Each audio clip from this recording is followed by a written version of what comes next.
Hello, welcome back. Oh, Mammoth, it's a roller coaster. It's a roller coaster being your number one fan. I just don't know how I'm supposed to cope right now. Is it a roller coaster? It's the definition of a roller coaster. Name one other team that has had this many highs and emotional lows that you don't expect either way. They've had one high and all lows. They're Order, like, if anything, forever. a crater. Order forever. Okay, yeah, good point. But I really care about Mammoth, and I only just like Order. That's the difference. Like there's a you gotta realize that. But there you go. How do we feel like Mammoth's new mid laner stood up there, Rusty? He seemed okay at the start. I think a lot of this game was like his teleport top lane was a big part of it. I thought it was a good teleport. He had no hesitation when he played. And was using his ultimates pretty liberally, and I actually think those are two very good signs for the player coming into the OPL. In saying that, every time he left his lane, he was exposed by Chaz, the lead grew, and again, Chaz being very much a class player with those advantages, started to snowball the map. What I will say, however, is if you have a new mid laner that you bring in, and you make him blind 4th pick, and then you 5th pick, counter pick top lane, it's not on the blind 4th pick mid laner to win the game for you, it's on your Sylas. And the Sylas went like 0-6 and went down 100 CS. So I don't really care what GDX did that game because I think that if you're going to save, like he has counter picks that he can play into a lot of the champion pool that Chaz would have bought out. You know, maybe you blind Orianna, something like a Nocturne would have been much better in the side lane. But I think that 5th pick Sylas, that sucked. That sucked. There you go. All right. Well, Mammoth. Look, I'm going to continue, and honestly, I feel like I need to get myself a jersey that I will wear proudly when you win, and I will hide shamefully in the cupboard on days like this. But I you know what? Call me crazy. I still reckon Mammoth can take this. Okay, it's time to move on. Before we do, a quick shout out to NeoSurf. You've seen the new titles running this week. That is filled with fan engagement from OPL viewers, and you can be a part of that as well. And NeoSurf want to give you $500 worth of voucher credit to use in the League of Legends store. All you need to do is DM at OPL a video of you joining our opening titles, and also follow at NeoSurf Esports on Twitter. It is that easy. Winner gets $500. Runners up get $100 each. Everyone that we pick gets put in the opening titles. Spawn never gets replaced. Everybody's happy. That's just how it works for this. Something else that makes us all happy: League Champion Knockout, as we continue our quest to rank definitively. I mean, it's not even a ranking, it's just finding the winner, because no one cares about second place. We only care about the winner as we storm towards Grand Final Day, where we will reveal the OPL's choice for the greatest League of Legends champion of all time. The short stopover we need to make before then is in Piltover and Zorn in LCK.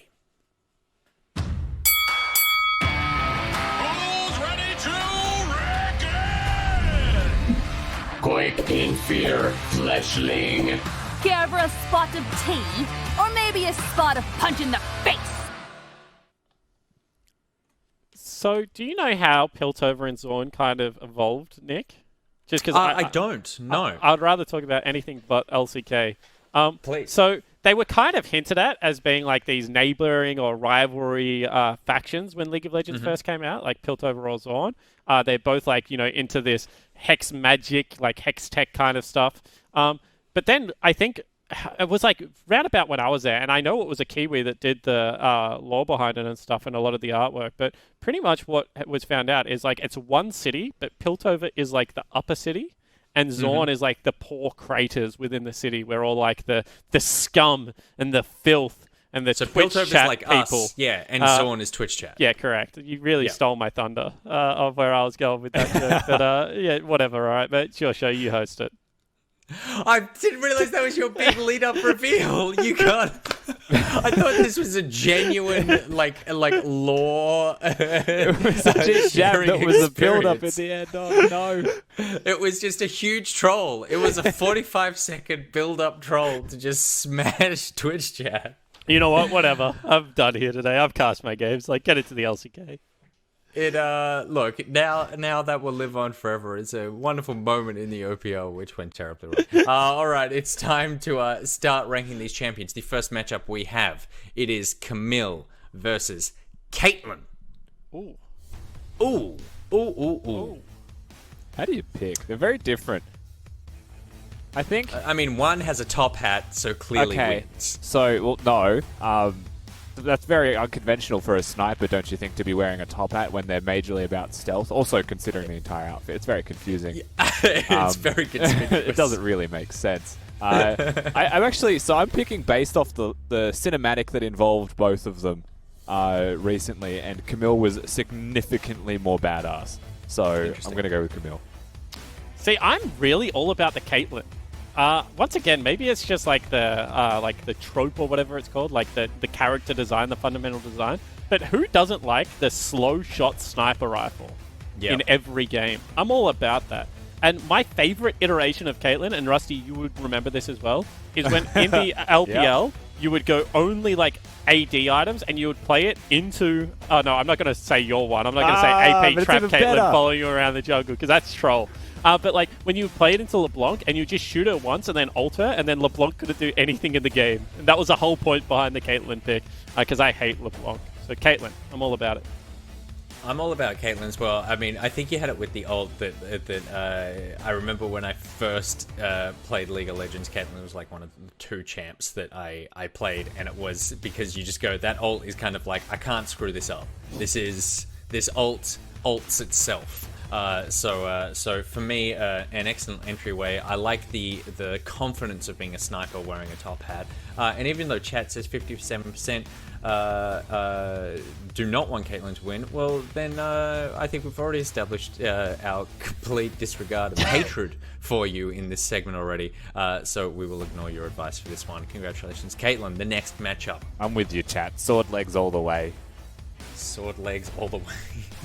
Rusty 2020. Next up in the Piltover Zorn edition, it's Ezreal versus Jace. Ezreal versus Jace. I have a soft spot for Ezreal. But Jace in this, is I feel like dope. I feel like this is Ezreal is just Jace 10 years earlier. Oh man. Like that could be father and son.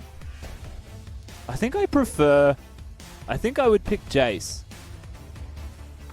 And I really don't have a reason. I'm picking entirely off feel in this one. Just like Jace more.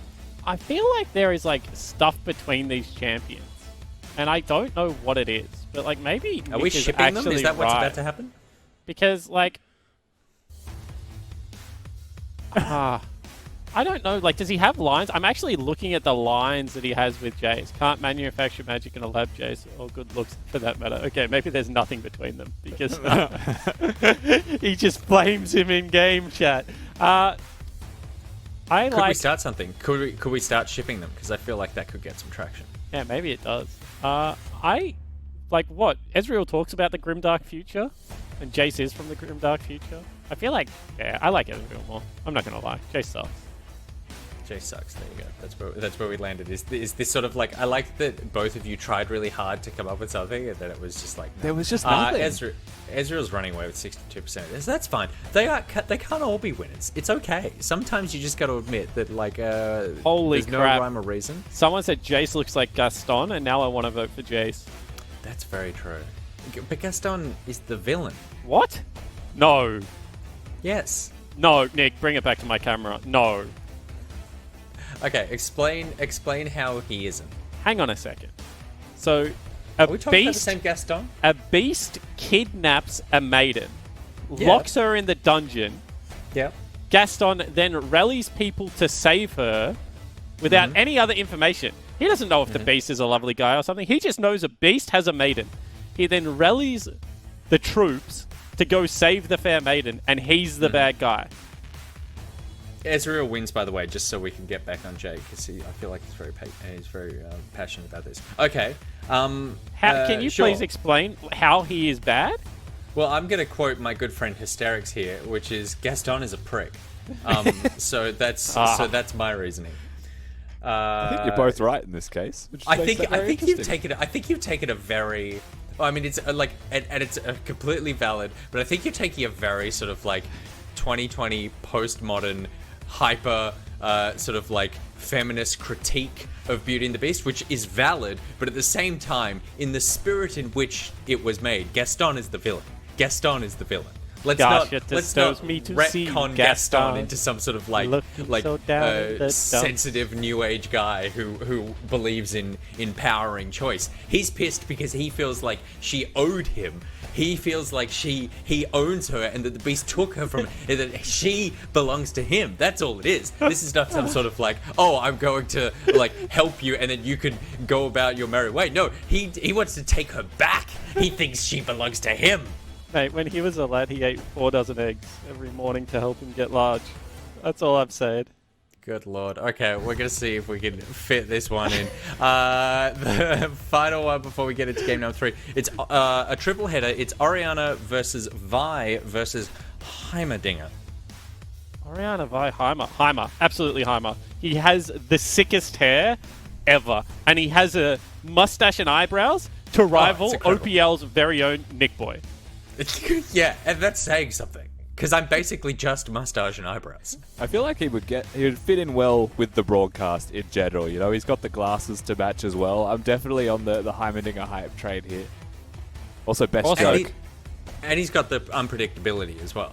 I feel like you know what's coming with the other two. Whereas Heimerdinger has that sort of he could talk about Order versus Gravitas, or he might try to stand for Gaston. Yeah. And you just can't learn that kind of unpredictability. It needs to be born into you. Heimerdinger running away with it in the chat as well. 57% do you know of the vote. what his joke is, Nick? Have you heard Heimerdinger's joke? Which one? He says, if you can't heal him or cure him, you bury him. That's amazing. See, that's amazing. That's goddamn amazing. That is science jokes, top tier, Heimerdinger. I'm a fan.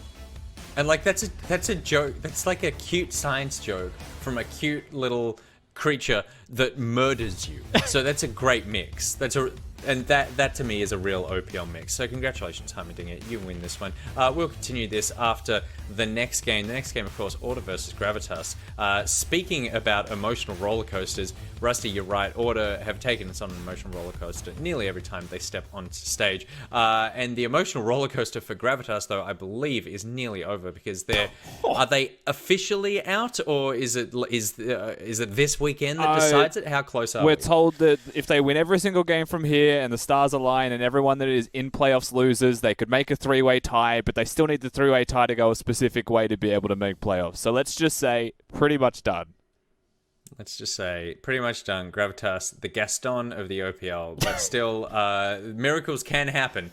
So let's see if they do as we jump into game number 3. It's Order versus Gravitas, and it's coming up with the Macca's Champ Select.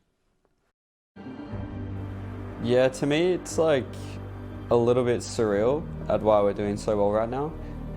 Maybe that leadership or that shot calling from like Ayla that is like really making the difference in these like high pressure situations. You don't need specific team comps to win the game. We just can make champions work based off our synergy. So that's a pretty dangerous attribute to have, I think.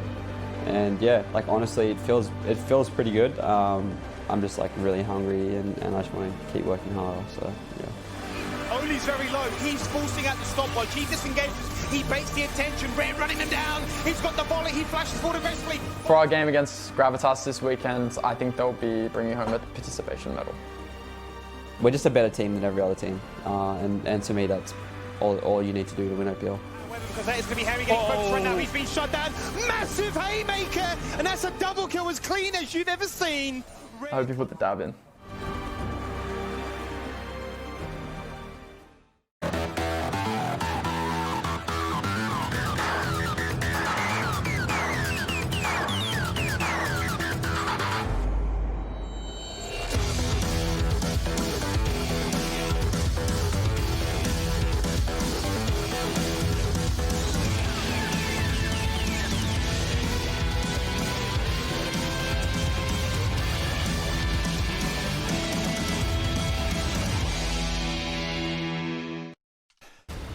It's game number 3 of the evening as I'm now joined here by Rusty as we get ourselves ready for the strongest team in the league. You'd have to say in current form with it being Order. They'll be taking on a Gravitas roster that are, I suppose you'd say, trying to find a sense of rhythm coming to a close here in Split 2. Yeah, Gravitas definitely just needing to find something, right? They want to try and tie the split out as best they possibly can. Order on red-hot form with a perfect second-round Robin coming into the third one right now, and this should just be a hurdle on the way for them. This should just be an 8th win in a row. Of course, we're going to need to see the proof in the pudding here when they do play the game out. And I'll always say this, Skimmy, and this may be something that I'll say a few times in the past, in the remaining couple weeks of the OPL, is that you can never trust a team that has been eliminated from the playoffs, because that is when they are their most dangerous for you to verse, because you just don't know what they're going to do. A team without pressure can sometimes be a very different team in what they can achieve on the Rift, and we'll get to see if they can look to try and cause some upsets, much like what Mammoth did a couple of weekends ago, taking down the outright first and second place teams at the time. We'll get to see as Order are going to open up their accounts here with a Callista. Don't get to see it too often. We saw it last week, but before then it was permanently banned away, which forced the likes of Rare onto the Ashe as well as the Ezreal. Yeah, so far, I would say pretty much a stock standard type draft coming out of Gravitas. The Bard priority does make me feel like that might even be something taken away from Ayla. In saying that Ayla has an abundance of champions, particularly ones that he can be a shot caller on. And it's been widely spoken about already, right? That leadership that Ayla has been providing for the team has been working wonders. So I think being able to keep him on those engaged champions is incredibly valuable. They're going to go for the Callista Nautilus in this one, Skimmy. Makes a lot of sense to me so far. Very aggressive bottom lane to kick this game off with. And then a very variable wildcard type mid laner here for Hayri to help continue to round out this composition. And you instantly think from the first 3 picks, this is a composition that Order are looking to find picks. They're looking to find people caught out of position, looking to abuse the fact that maybe your communication rotations macro as a whole aren't as on par as theirs. And based on the current form that we've seen, Oli has been insane in the jungle. Ayla has been insane in his own right as well, just to find situations that work for him. And this is what we wanted. We were asking for it last week when we jumped onto 10-14 with the slight buff there to Zed. Yes. Suman, of all the people in the league, would be the one to play it. He's the Zed guy. He's the assassin player. He's come in and he has played other champions. You know, he's got the Karma, he's got the supportive style champions that he can play in mid lane. But we wanted to see the Zed. And this is a very conscious choice from him. He knows the matchup. He's seen the Zoe. He gets the ability to counterpick third as well. So there's no need to give him any of the bans coming into this one. They can change their priority. And right now, if they continue to ban things towards top lane like a Kennen, that does make me feel like we're going to be going for, you know, I would say honestly a Renekton Echo might even be the finished composition coming out of them if another ban is something ranged or something that can deal with a Renekton top lane. I get to see, because we do see from the side of Order banning away the likes of a Trundle and Ornn, anything that can look to try and get in the way of a Sion, which we know Swiper is very keen to play. They tend to be a team that invest bans to ensure that it can always be a flex pick for him, as Lee Sin will now be removed, and that is now denying 3 crucial champions that only has found great success on, the likes of Nidalee, Nocturne spring to mind if we're thinking about recent form. And I think that's a fantastic area of the map that Gravitas are looking to try and target at this stage. Yeah, definitely. I think we're going to be looking at a priority towards jungle picks here. I would love to see a last pick for jungle for Playlist. You've got a Zed in mid lane, right? So you've got that volatility, and I do think that that's a smart ban from Order, first of all. They're reading my mind. I do think that a lot of priority then goes towards that jungle position. In saying that, if you are going to pick something like a Renekton fourth, you then bottleneck yourself into an AP mage in the jungle role. And so even if Playlist gets the last pick, it may not be a good matchup, right? Because then he starts to get limited, as they have changed it up here. They're just going to steal a sign away. They're going to say, I am going to play it into the man that debuted it and showed the most success with it. And he's had a bit of a different variation on his build. He built the Spirit Visage, much to Swiper's dismay as to what on earth is that? Yeah. So we're going to get to see what he decides to draft into it. He'll no doubt know better than most, as they're going to go for the Cho'Gath.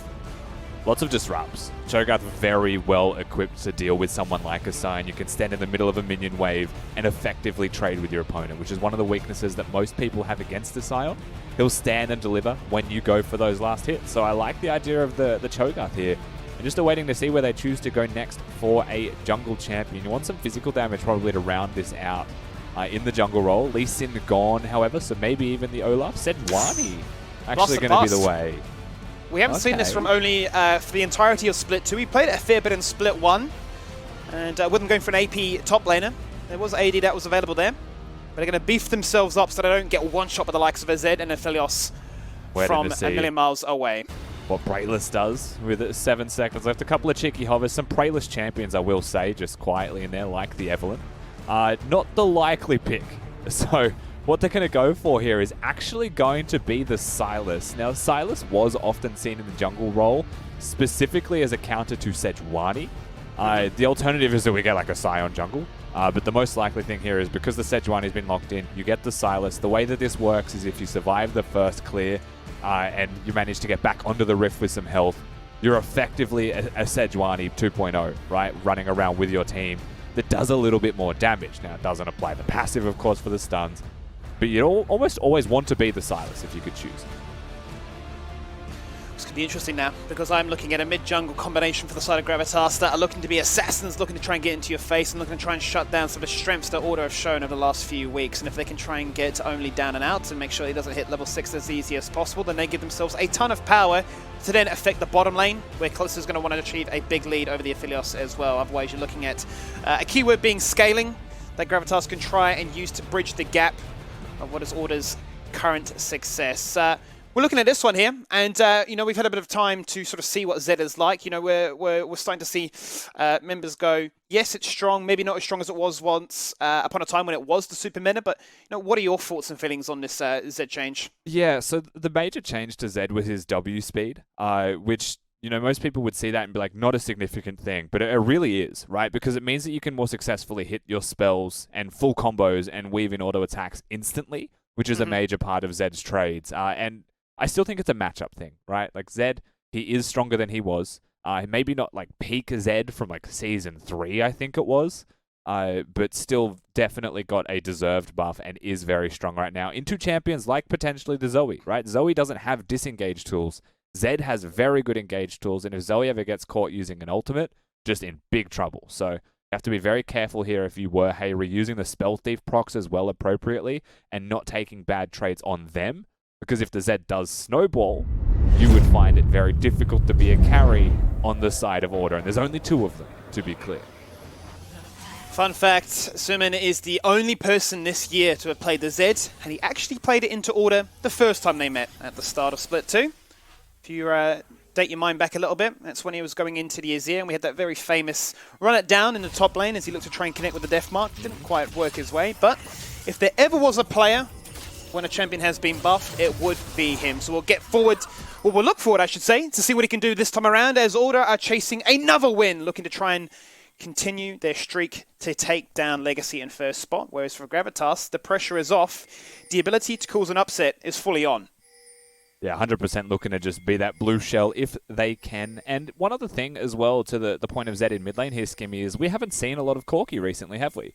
And I think the reason for that is, while Human may be the only person playing the Zed in the OPL, a lot of OPL mid laners can play the champion very well. And Corki has a horrible time against Zed if he is strong. And with, you know, the extra quality of life changes, with Corki's Valkyrie being very slow and very costly on his mana pool, Zed just annihilates him now. So we've actually seen just no more Corki. No more Corki, the battle of scaling mids. Going to be a little bit more hard to try and juggle with now. As Order are going to go for a very sneaky invade. There's the blast coming in. Say hello. Praelis gets hit. He's ignited, and he can't respond to that one. First blood for the Sejuani. He says, you can't match me. I will get to level 6 as strong as can be, and I will show you why we are in such good form. Yeah, and the gold goes over 2 only as well. So not only does he get the immediate camp clear, he's going to go for the greedy path here and take 2 camps. Correctly so as well, as he may want to even cross back to his own blue side to protect it. We'll see how Only chooses to play this one out. But what was the one thing that we said, Skibby, about the Sylas jungle clear, is that you want to try and get through that first clear, get back onto the map with some health. Well, that's already started absolutely poorly, because without a leash, soloing red, you'll just be able to see it on the right of your screen, but the health bar of Praelis is going to be struggling, and Only knows it. Only knows it, he's identified it, and he has targeted it. And that's why he's going to go in for a second invade right now, drawing the attention of the Zed away. The smite goes out as a panic to try and get some HP back. The potions are ticking, but the red buff has been secured. Swiper does get a ward off on the Krugs there as well, so you'll be able to sneak away these Raptors for free. Zed spent a bit of time rotating, so he does have to go back to his lane. Trades bottom. Ooh. It's a really good trade right now, bottom lane. Exhaust goes out to try and prevent the all-in collapse and the damage that those rain stacks would unleash, as that is a very big wave soon about to crash.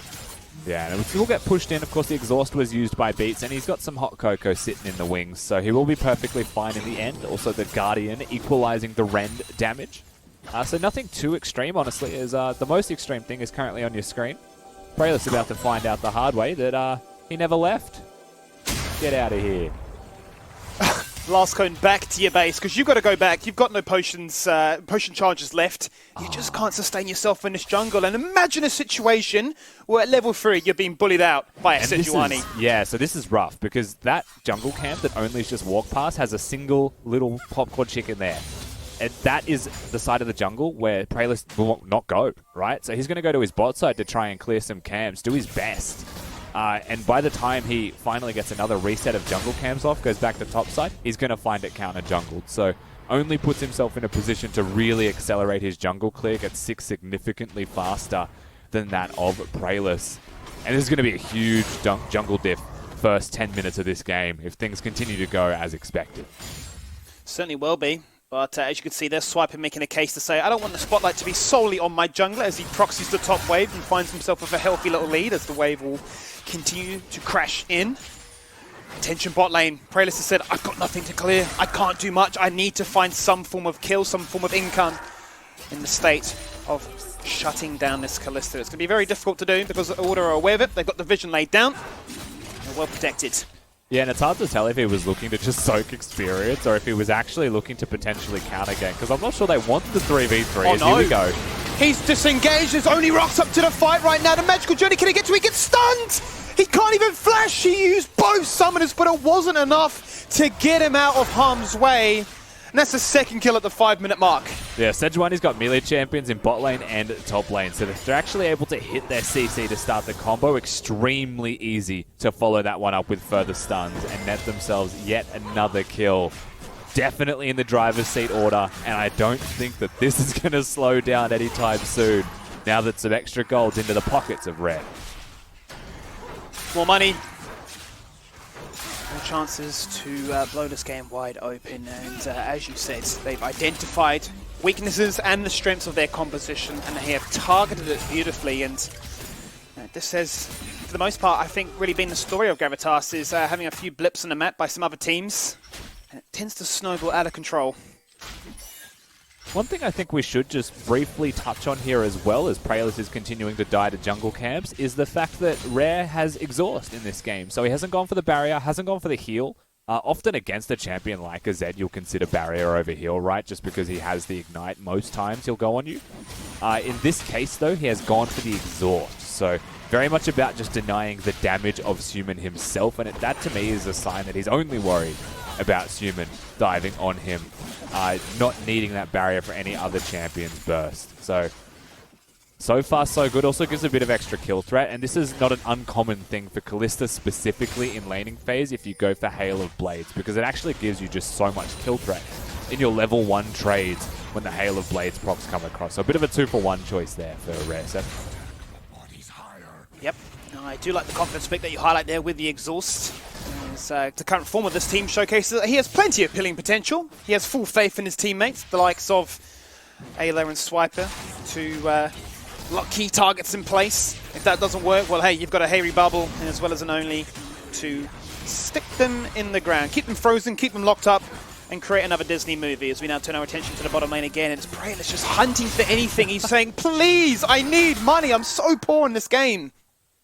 Yeah, definitely a man slumming it down in Zorn compared to the Piltover of the other team at the moment. Not having the best go of it, and he is going to stay that way. And that's just the reality of this game for Praelis. Until he hits 6, until he finds potentially some kills, maybe a 2v2 in bot lane that he can just jump in on. It's possible, but it's very unlikely. This game's already extremely concerning. I mean, Only's got double his farm, Skibby, at 7 minutes. Not to mention the fact that Harry is doing a fantastic job in mid lane as well, up by 20, or up by 10 I should say. He's got the Seeker's Arm Guard as well, a very cost-efficient item, one that's going to do wonders in keeping him at bay as more and more lethality starts to come online here for the Zeds. That's going to be the first dragon going across. I think Order are going to feel a little bit hard done by here because it's an Ocean Dragon to start with and an Infernal to follow. Beats is just straight up God for Boots of Lucidity on his Bard here as well, so he wants spells more often. Let's put it that way. He wants the Exhaust up and available more often, he wants the Flash up and available, and he doesn't want to go too fast around Summoner's Rift. He's valuing the cooldown reduction more than he is the movement speed from something like Boots of Swiftness, which, generally speaking, you would say is a little bit counterintuitive for a champion like Bard when you are so based on roaming around the river, right? Getting those chimes, being more efficient with those chime takes to be able to get yourself back to lane as fast as possible. To me, that's a sign that he might be going for like a very early Redemption Guardian build, opposed to just going any type of other build. I guess in competitive, we very often see only the Redemption. I'm speaking like a solo queue player here, Skibby, so just bear with me. We've seen variants on the Bard, and every time we do, you get your thinking cap on and go, Pro versus solo queue, what do we think about this one? Where is the rapid fire cannon? Yeah, where's the Hella Blades? Where are the chimes? Where's the damage? Where's the carry potential? Then we forget we're not playing ARAM, it's not the MPL, we're still in the serious mode. As the second objective goes on down, only picks himself up a Herald.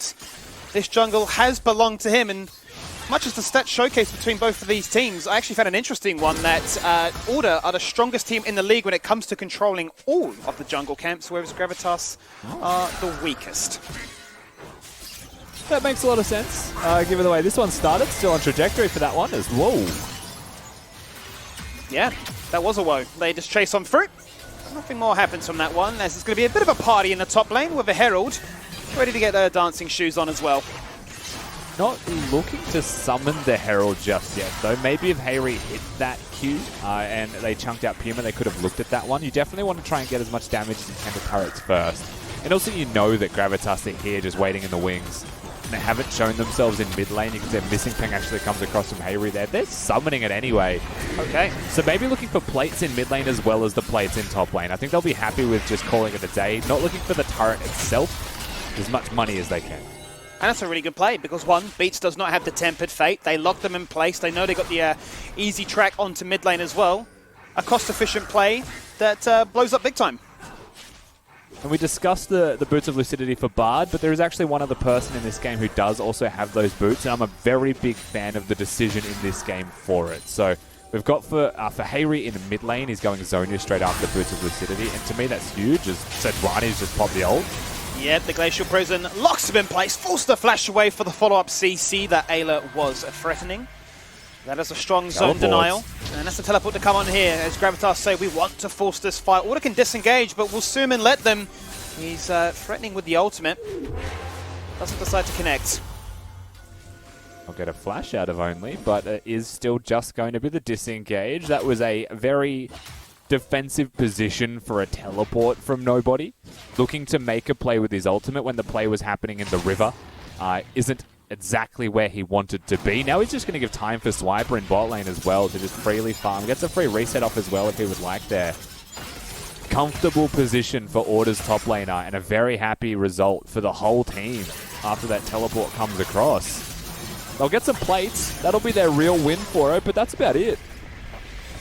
It's not enough to really bridge the gap, because that's now twice on two separate occasions. Back to back, the Order have said, we'll go for the rotate, we'll go for the pressure on the map. And have forced Gravitas' hand with the likes of teleports and fights that just aren't finding the success that they're hoping for. This has got the vibe of just a casual game, man. We're just real cash out here. Order just doing their thing. A level 1 invade. And this is kind of like the Chiefs game earlier in the day. A Swiper under fire. He is indeed. As he's teleported to top side, he's going to be forced to flash away. Does not have that feast. Brayless is useless, bro. He can't go near the choker. That was a 1v3, and Brayless had to show so much respect to Swiper having the potential ultimate available. Wasn't, by the way, as Ozra. Oh, that's clean. That's Ayla going for the full combo, then gets taken on through with the Fate's Call, and that grants a kill. But they just synergize so beautifully between the three of them. And Order smurfing on their opponents. They're going to take in the clone and look to take the tower too. Yeah, flashes into the Sejuani ultimate. It was already on the same path. A very unfortunate flash there from nobody. Rare's going to be able to push this next wave in. Probably going to look for a couple more plates here as well. Prayless may try and answer that one. You've also got Suman, who has been pretty actively moving around the map at the moment, but to no avail. to be honest with you. Hasn't really found anything. Is behind in farm in mid lane because he's been putting more of his emphasis on leaving that lane. Zoe, feeling very happy with this. Certainly is. Harry's living life large right now. He's not been under too much fire. He's been able to scale himself quite nicely into this one, as that will be the first check mark that Azir will be looking to achieve. Yo moves afterwards. Might see the Lucidity Boots come out instead as a second check mark to try and ensure that he can 100-0 some form of initiation here, but it's a silver lining at this stage, Rusty. They'll get themselves the second dragon. We're playing for a Mountain Soul, but Order continue the split push pressure. Yeah, and slowly but surely they are whittling down the structures in both respective side lanes. The CS advantages are also growing in the exact same areas. And as long as they continue to just farm as per normal, Gravitas are the ones who have the onus on them to try and make something happen. Well, this game does get out of hand. So, continuing to farm as normal, not the way to play this one if you're Gravitas. Bit of a biff taking place in the top lane as Grasp procs get exchange, and you can see Order were on the flank, ready to assist and force a 3v1 this time in Swiper's favour, but it won't happen just yet, as he'll have another wave soon to crash with the turret plates falling. A lot easier now to achieve, and I think you'd have to say at this stage of the game, with Seoman being the most fed member on their team and being the assassin in his nature, they are banking a lot of their hopes and dreams on him at this stage.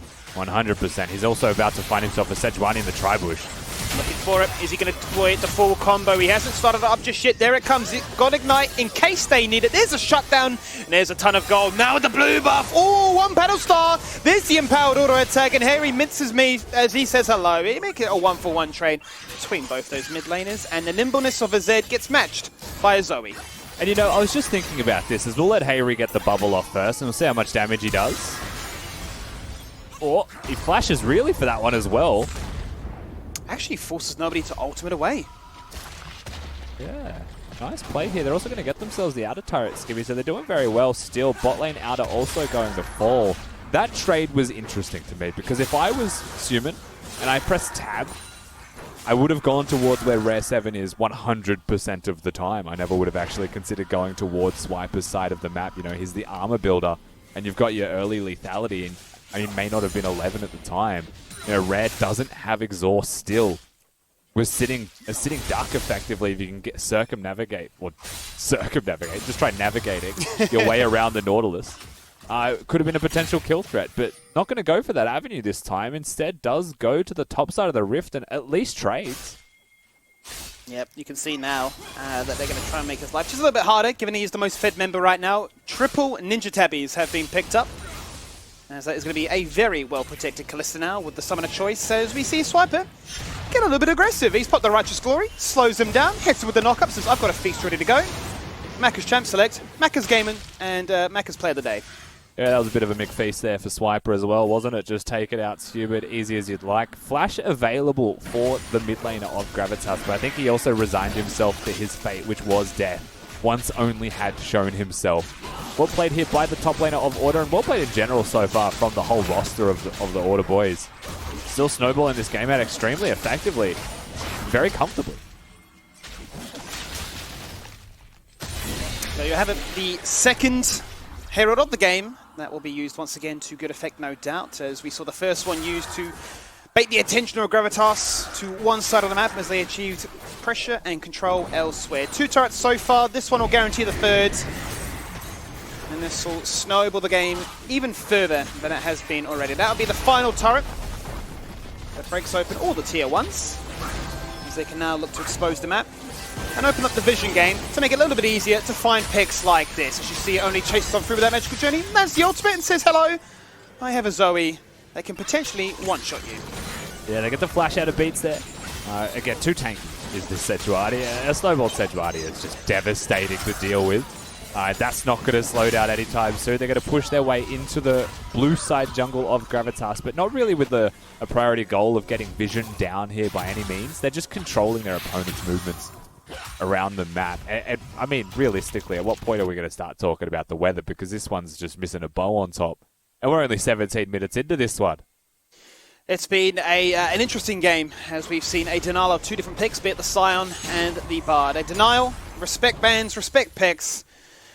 But the execution, much like you said with that Chiefs game, from level 1, it has been a case of identifying the weaknesses of the matchups and keeping it against them.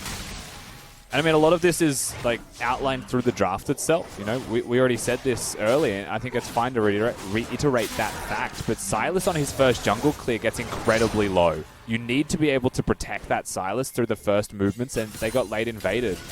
It's not something that you would always expect, but that's something that you should be considering in a competitive game like this, when a lot of your comp's reliance is on that Sylas being matched with the Sejuani in experience and tempo running around the Rift. One little mistake like that can be deadly for the results of this game, and we're seeing that already. We certainly are. And it's now Gravitas trying to wrestle any form of control of this jungle as they can. The next dragon has spawned, Tempered Fate goes out. It connects with Hayri. He then receives a Glacial Prison as well. As Order get angry, that's a 2-man rupture, locks them in place. The Impalers, good, the Righteous Glory prevents them even disengaging. That is 2 kills as clean as they come for the man you like to call Res 7. And then there's a fight 1 in the enemy jungle, which most certainly now guarantees them their second dragon. And let's just talk for a second about the class of Order overall, because this fight happens, and if you look at the minimap, their minion waves were already crashing and pushing into the respective turrets in every other lane, except for where the fight was, right? They take the action in the blue side jungle, minions have pushed it top. Suman is going to look for Hayri, they may get this one. Yep, the stopwatch is going to be burned, buying a little bit of time for the rotation coming through. Going to use that flash, going to try and disengage. Out goes the Sleepy Trouble Bubble, out goes the Praeless Hellfire. He's falling on down, depth charge, flash away, Swiper. Nom nom nom. Nom nom nom. That was very, once again, well played from Order. I can't even compliment them, man. They just continue to fight as I'm trying to. But look, they've got their wave set up. They've got the vision control. They are capitalizing on the mistakes of their opponents, the over-aggressions of them as well. And you can feel the desperation from Gravitas. But that's the thing, right? Order always matching them and not giving them an inch, continuing to snowball this game out. Once again, putting themselves close to that 8-win streak and really cementing the fact that right now in this split, they are contenders for the title. You saw it from the video as we got ourselves ready into this one. Swiper saying we are the best team in the league right now, and based on current form, you'd have to say you would agree. Legacy definitely reminding us why they are the Split 1 champions and why they can battle with the best after their performance last weekend as well. But it's definitely going to be a lot closer finish, a race to the finish line, if you will, this time around. And often at a point like this in a game, Skimmy, you would generally pose the question to your color caster on what can Gravitas do to get back into this game. I think we all know that that's something that will come up sooner or later. I think we both know the answer in this one is just think about the next game. They're going to try and continue to make picks. Generally, all they have is Human. They'll have, you know, maybe we give Puma another 20 minutes. If they manage to get there, then he'll have some items, but he's staring down 2 extremely fed tanks with armor stacked really high already. Randuin, Stormmail, Righteous Glory all going to be there.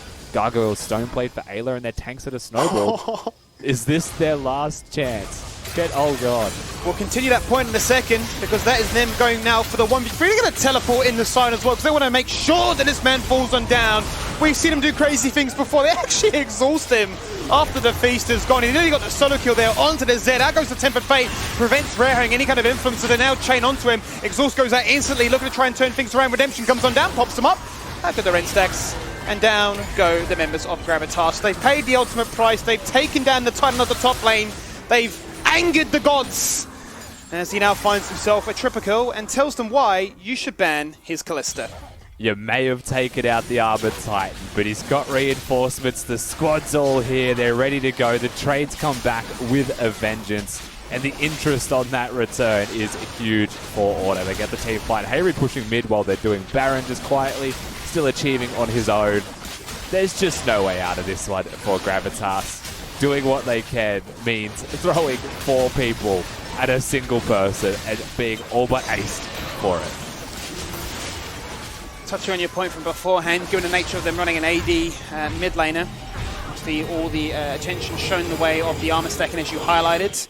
I don't think there's going to be enough years here for Aphelios to try and hit a point where he can try and bridge that gap. And we're going to get to check in with how this fight really was all started off. And Swiper holds onto his spells for a pretty long time here, actually. He uses the W after everyone had grouped up to try and hit those silences. It did make sure that he got the feast off. Rare gets saved by the ultimate of Beats. Preyler's going to come in afterwards. We mentioned this already, but he has that exhaust, so it does make things impossible for a single person to go towards him. And then Beats tries to get creative, get himself out to safety, but they still had the Sejuani ultimate. They still had the Kalista ultimate, and they were just really casually rounding up the sheep as they were stuck in the top lane pen in the disco alcove. Is that what we're calling it now? It's a disco alcove. All alcoves are disco alcoves, I think, is a known thing. I think. Today I learned. Nunu's got a new home once they got released. There you have it. The disco alcove. Tell you what though, there's only one person having fun at that party. This team on the left-hand side of your screen now. 6-0-2 is the Kalista, a Bloodthirst to complement. Oh, here we go again. He has so much life. He has so much life steal. And he'll have a massive mitigation shield to boot. They targeted the Crocodile, they targeted the Dinosaur, they targeted everything that Swiper has in his arsenal, but they cannot take him down. Too much armor, too much mitigation, and too much time to force the rotation. There's an order coming through from both sides of that bottom turret, and no magical journey will prevent you from falling away from this one. They're going to fall on down, nobody and an afterlife, and still look to farm up some minions. Poor Cuba. He's just going to try and do his best here. Hayri's got the flash, he's got the heal, he's going to chase him down. Oh, he does actually miss some spells there, so maybe he lives. Maybe.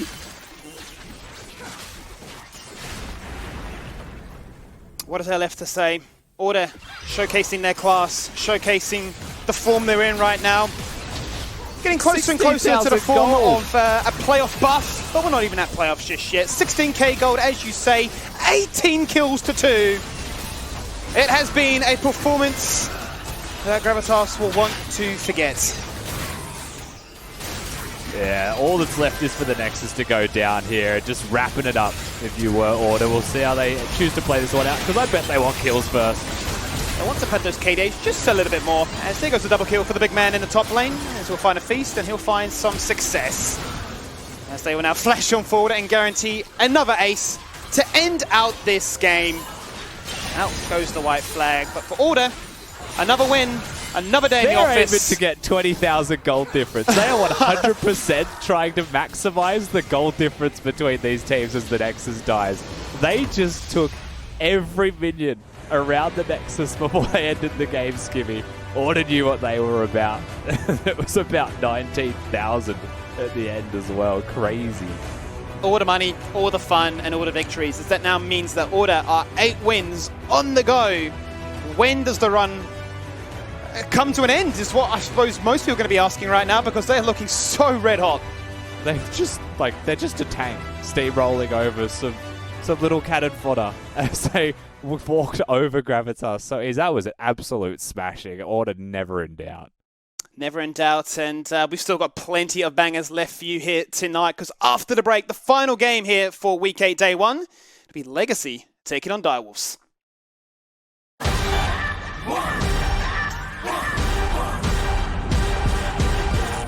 Today is the NeoSurf Cup, and we're going to be playing against Misfits, so hopefully we can bring home the win. NeoSurf is simple, safe and secure. You can go to your local shop and get a voucher code and use it online, preferably to buy League of Legends skins. He's got it! It's dead! He's got it!